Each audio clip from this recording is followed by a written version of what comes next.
Hey guys, all right, I'm gonna give you a tour of my backyard suburban garden area, which we're going to be revamping over these videos. So hope you enjoy. I'm gonna start with what we consider my little starting point of my gardening center here. And this is where basically I have my dirt, my tools. This is where I would plant things. One of my first buys here, and I'm still trying to work out all the bugs, literally, of how to do cauliflower. These are my peppers. This is called candy cane pepper. These are just regular sweet peppers.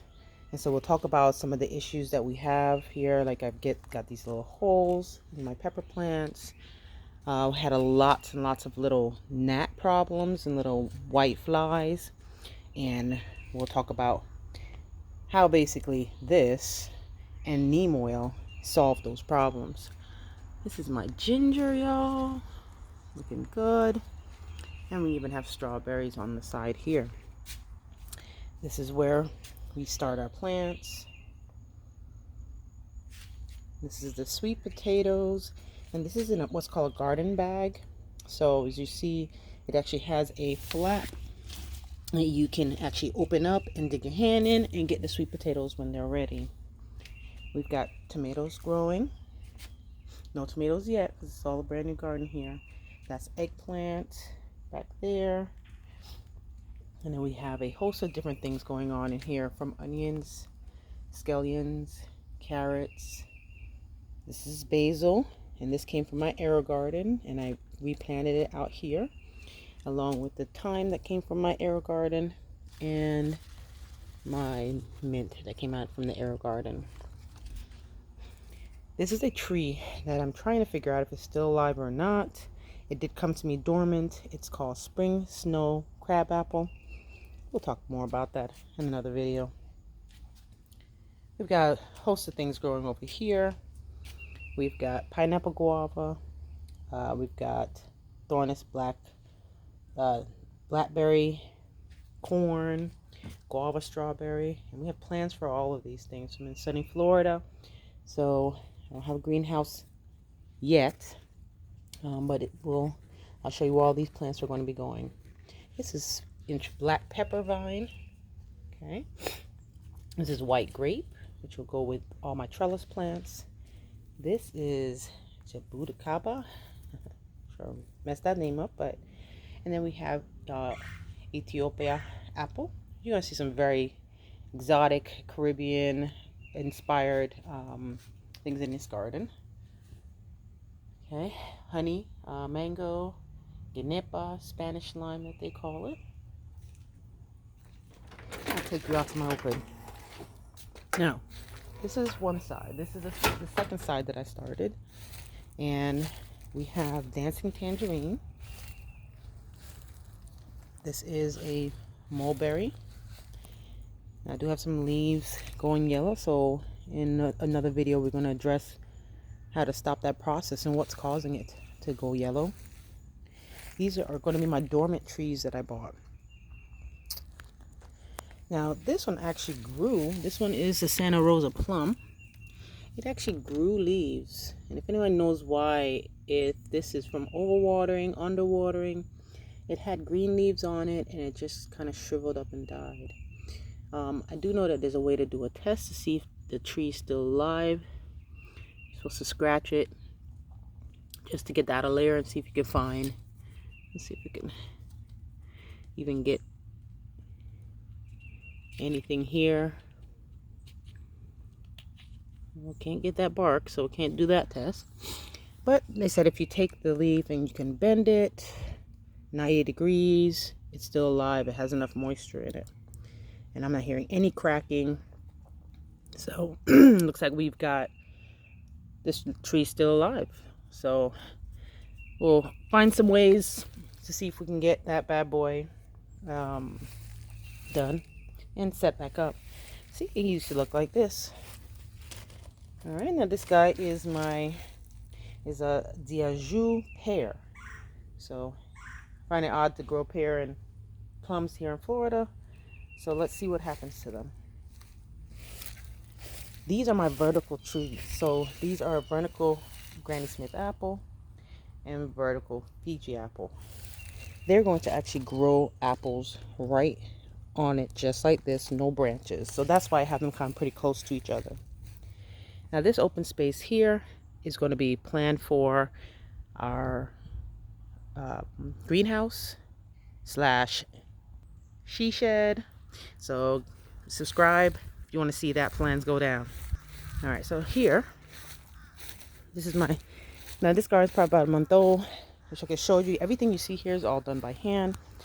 I got the wood, I stained the wood and put them down. Brought the rocks in bag by bag. So you're going to see there's going to be some spots here. We're going to put the white grape here next to our purple grapes. It's called Sunbelt grapes. Sweetie pie blackberry. This is the Glennis raspberry. And this side here, my squash, my favorite to grow. Listen, spaghetti squash is delicious and it's so easy to grow. Once you have one spaghetti squash, that's all you need. You take the seeds, and again, I'll make another video and show you guys how to take the squash seeds, and you'll get plants instantly. All right, so here is spaghetti squash. It's doing really good. And then we have cucumbers. And then we have regular summer squash on this side. And grilling squash on that side. Just because this is a citronella plant. Just keep the mosquitoes away. And I'm growing corn. Look at that. Alright. So this is my side. This is where I'm going to grow some sugar cane, things like that. There's honeydew. Here's yellow watermelon. And then here is the crimson summer watermelon. As you see, they're kind of growing on a line. You can barely see it, but I use fish wire. So I have eyelet hooks here, and I did a continuous fish wire that the plants are kind of growing on. So this is the back area here. This is a Barbados cherry. It's doing really good. I'm going to trim it up, make it look nice. This is Achua garcinia. I don't know if you ever heard that plant is supposed to suppress your appetite. That's it, and I hope to see it grow nice and big. You guys can follow me along that journey. So here's some of my plants. This is dwarf coconut. So it's not supposed to get too big, but we hope to make homemade pina coladas, because here is our lovely banana tree. It's been 10 years. I had the same tree, and this year, I think because the weather just was not as cooperative, or it just didn't get as cold, I'm able to produce these massive, beautiful banana trees. For those who go into more to you're gonna see some fruits that you've never seen before. But this is jackfruit. Okay, so it's growing here. This is pomegranate. Okay, I try to dwarf everything. Everything in this garden is dwarfed. So I'm going to be cutting off that whole part of that limbs there. If I can't, I shouldn't have to have a ladder to reach it. Again, this is this is a ganep tree. Here is my mango tree, which is doing good. And again, my goal is probably the canopy is going to be about right there in that corner. It's not going to get any bigger. This is called an ackee tree. Again, we're going to do the same thing. Our goal is to get the canopy nice and wide and get the actual bark here to be nice and thick and solid. This is my exotics.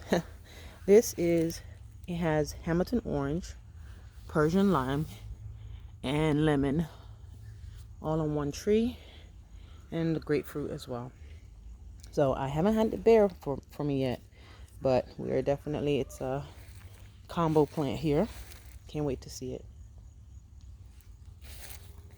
This, if you know it, is called lychee, and we're doing really good. The first time I got this tree, it was probably about this big, and then this whole thing just shot up and it's full of blossoms. So sometimes you don't want it when it's so small to bloom, because you want it to concentrate on the growing of the actual plant itself. So I knocked off some of them, so just so I can at least get, my heart was going to break. It's my favorite fruit to eat, so I left a couple of them on there.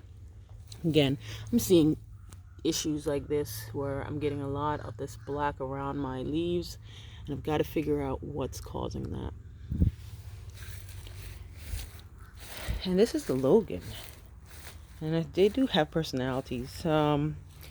If you don't, he was just drooping over, and so I started to put him up with this bamboo, so he can stay a little bit straighter and grow straight, because I'm trying to encourage the way I want it to grow. But ever since I did that, new growth like crazy in the top, so definitely you can't just leave it alone. Again, some brown leaves, but what's interesting is where I'm seeing most of the brown leaves is where I have my sprinkler heads. So I wonder if there's just too much pressure hitting onto it. So you see, this is my exotic side, and then my other side are more my trying to grow more native plants. And so that is a tour of my miniature garden, and I hope you guys can like and subscribe, because I've got a lot more to do, a lot more things to fix. And so I'm signing off. Talk to you later. Bye.